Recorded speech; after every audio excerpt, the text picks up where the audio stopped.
모두가 아는 독서의 중요성. 하지만 실천이 굉장히 어려운데요. 오늘 모실 분은요, 책을 읽는 것에서 그치지 않고 토론까지, 그것도 가족과 함께 독서 모임을 무려 10년 동안이나 진행하신 분입니다.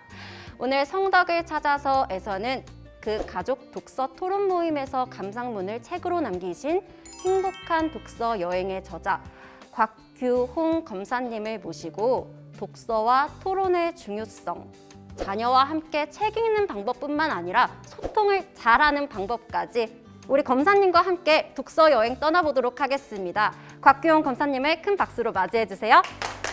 안녕하세요. 반갑습니다.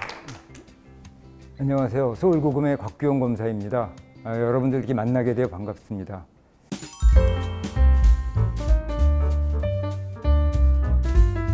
넘게 꾸준히 자녀들과 함께 고전을 읽고 토론하는 모임을 이끌어온 아버지가 있어 소개합니다.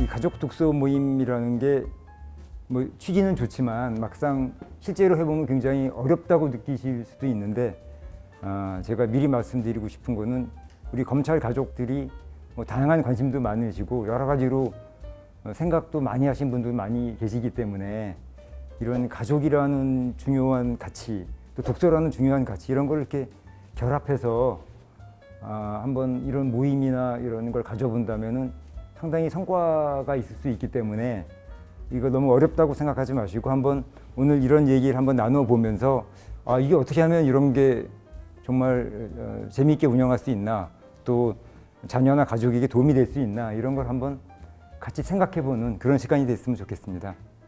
네, 좋은 말씀 감사드립니다. 그러면 검사님 말씀대로 지금부터 자유롭게 질문해 주시면서 진행해 보도록 하겠습니다. 저도 이제 참여자로 자리할 테니까요. 네, 검사님께 자유롭게 질문해 주세요. 얼마 전에 공전의 히트를 쳤던 그 드라마가 있습니다. 스카이캐슬이라고. 거기에서도 이제 로폼의 변호사가 가족들 같이 독서 모임을 하는 그런 장면이 나왔거든요. 오늘 보니까 부장님께서 혹시 그 드라마의 그 모델이 아니셨나라는 생각이 들 정도인데요.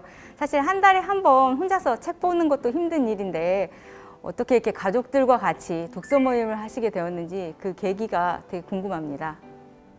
네, 근데 말씀하셨지만 한 달에 한 권씩 저 혼자 책 읽는 게 차라리 어렵다고 생각이 되고 가족과 함께 또 자녀들이랑 함께 읽었기 때문에 오히려 이런 모임을 오래 지속할 수 있지 않았나 그런 생각이 오히려 듭니다.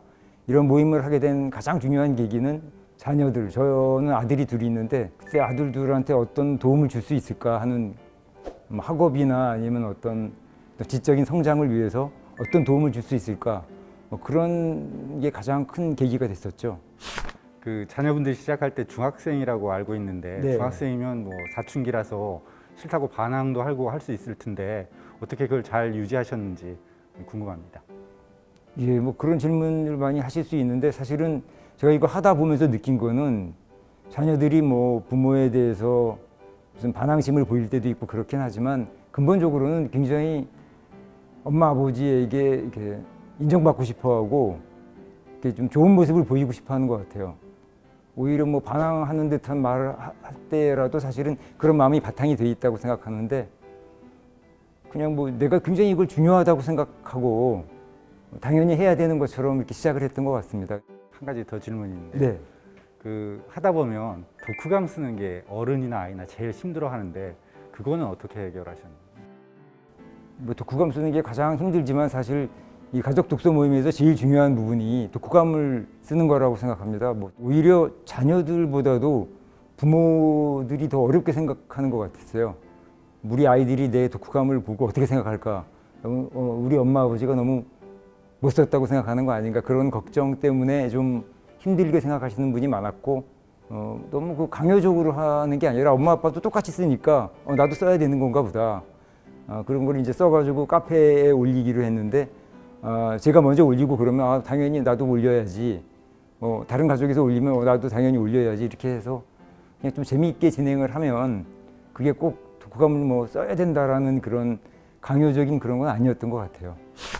자녀하고 같이 책을 읽을 때 네. 어떤 책을 선정할 것인지 이게 굉장히 큰 문제일 것 같아요. 사실은 독서를 통한 어떤 깨달음이나 이런 것들 서로 교환하고 이런 것이 의미가 있었을 것 같은데 사실은 자녀하고 같이 대화하기 어려운 주제 같은 것도 있지 않습니까? 네, 그 책을 어떻게 선정하셨는지 그게 좀 궁금합니다.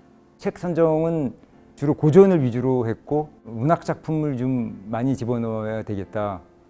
예를 들면 어떤 시사성 있는 책이라든가 어떤 논설 같은 책도 있을 수 있는데 아이들하고 같이 하는 모임이니만큼 또 감성이나 감정 뭐 그런 것들이 좀 이렇게 비유적으로 들어간 또 고전에 속하는 작품 또 문학 작품을 위주로 선정하려고 했었습니다.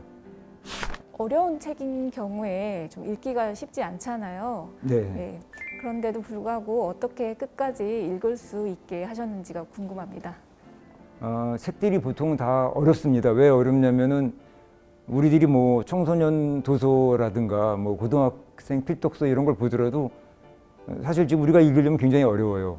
뭐 그렇다고 해서 책이 이렇게 축약된 책이라든가 뭐 그런 책으로 이렇게 낮추어서 선정하는 건 별로 안 좋았던 것 같고 이해 안 되면 안 되는 대로 그냥 그런 책을 이렇게 부딪혀서 읽어보는 그런 자세가 좀 좋지 않나라는 생각이 들었고 우리 아이들이 너무 어려워서 이해가 안 된다고 그랬을 때 독후감을 어떻게 써야 될지 모르겠다. 하나도 이해가 안 돼가지고 그래서 네가 뭘 모르는지 뭐 내가 뭘 모르는지에 대해서 한번 생각을 해서 독후감을 쓰면 되지 않겠냐.